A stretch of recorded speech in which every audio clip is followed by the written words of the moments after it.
The Nordic sandwich model. What if sandwiches were illegal? The sandwich panic. Imagine policymakers suddenly deciding that sandwiches pose a serious social problem. Reports circulate, arguing that sandwich culture conceals labor exploitation, unhealthy social norms, and economic coercion. Experts explain that no one would genuinely choose to assemble sandwiches if they had better options. They conclude that sandwiches are not really lunch. Rather, they are evidence of structural harm. This scenario parallels many debates about the adult industry. The work itself becomes the problem, and the people engaged in it are reframed not as workers, but as victims of a system that must be dismantled. Before delving deeper, it's crucial to ask a basic question. Can someone consent to making sandwiches? Of course they can. People choose to cook, prepare food, and work in restaurants every day. What matters is whether the person doing the labor is choosing to do that work and under what conditions. In most industries, this question leads to discussions about wages, safety standards, and labor protections, not whether the work should exist at all. The compassionate policy solution. Outright banning sandwiches would be unpopular. People like sandwiches. Workers depend on making them. Entire restaurant chains, some famously built on extremely low wages and high turnover, have made fortunes selling them. So lawmakers search for a compromise that allows them to condemn the industry while avoiding the optics of arresting workers. Their solution is what they call a balanced approach, the Nordic sandwich model. The same logic appears in sex work policy debates. Selling sex is framed as something workers should not be punished for, but the surrounding ecosystem, the customers, the workplaces, and the business structures is targeted instead. The core theory. Under the Nordic sandwich model, making sandwiches is technically legal and the sandwich maker is not considered a criminal. Instead, the law focuses on the individuals who buy sandwiches and those who help organize sandwich making. The theory is simple. Eliminate demand and the industry will collapse. In sex work policy, this concept is known as ending demand. In the sandwich world, it translates to an assumption that lunch breaks will somehow vanish if lawmakers strongly disapprove of them. What the law actually looks like. Once written into law, the Nordic sandwich model creates a peculiar legal framework. Making sandwiches is legal, but buying them is illegal. Running a sandwich shop, advertising sandwiches, or renting space to someone making them may also be prohibited. Technically, the sandwich maker is not doing anything wrong. They are simply not allowed to have customers, kitchens, co-workers, landlords, or payment systems. This mirrors the reality of the Nordic model in the adult industry.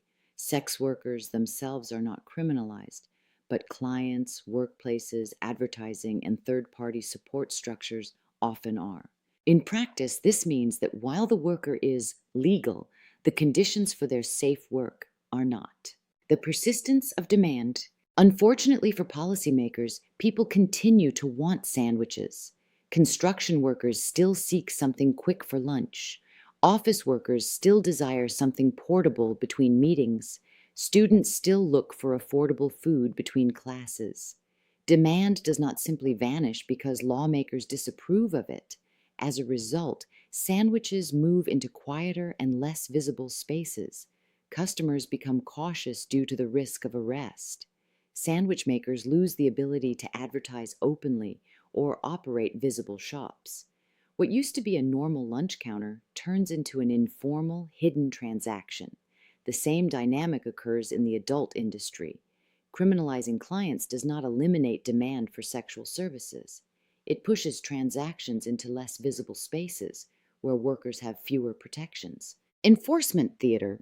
To demonstrate that the policy is working, police begin conducting anti-sandwich operations to catch buyers. Press conferences celebrate the number of customers arrested in sandwich stings. Politicians highlight the decline of visible sandwich shops as evidence of progress. In the context of sex work, similar operations are common. Police stings targeting clients are presented as victories against exploitation, even when the underlying market remains largely unchanged. The sandwiches and sexual services do not disappear, they simply become harder to see. When tools become a problem, things become even stranger when tools enter the conversation. Sandwich makers rely on knives, cutting boards, gloves, refrigeration, and clean kitchens. These tools are essential for safe and sanitary food preparation. However, under a system that criminalizes buyers and third parties, maintaining these tools becomes more complicated. A landlord renting kitchen space could be accused of facilitating illegal sandwich activity. A restaurant sharing kitchen space could face penalties. As a result, sandwich makers may end up preparing food in less regulated environments. The outcome, nobody intended. The Nordic sandwich model does not eliminate sandwiches. Instead, it reshapes the industry in ways that push workers into more unstable and less regulated conditions, while allowing policymakers to claim they have taken a principled stand against lunchtime exploitation. The sandwich still exists. It is simply harder to make safely. That contradiction sits at the center of the Nordic model itself. The policy claims to protect workers in the adult industry, yet often dismantles the very conditions, stable workplaces, visible markets, and shared safety infrastructure that allow workers to operate more safely. In other words, the sandwich and the adult industry do not disappear. They simply become harder for the people doing the work to do safely. At Swap Behind Bars, we believe people deserve the same rights, safety, and dignity at work, no matter what kind of labor they do. We are a national network led by current and former sex workers, providing support, advocacy, and resources for people impacted by the criminalization of the sex trade. This series is a thought experiment. We take the arguments often used to justify criminalizing sex work and apply them to other industries to see how they hold up. At times, these comparisons intentionally push toward the edge of the absurd, and we're aware that bordering on the ridiculous is a risk. But that's part of the point. When the logic starts to feel uncomfortable or exaggerated, it often reveals just how inconsistent or selectively applied that logic already is. Our goal is not to trivialize other professions or dismiss the real harms that can exist within them. It's to make those harms visible in a different way, and to ask why criminalization is treated as a solution in some contexts, but not others. History shows that arresting workers does not eliminate risk, exploitation, or poverty.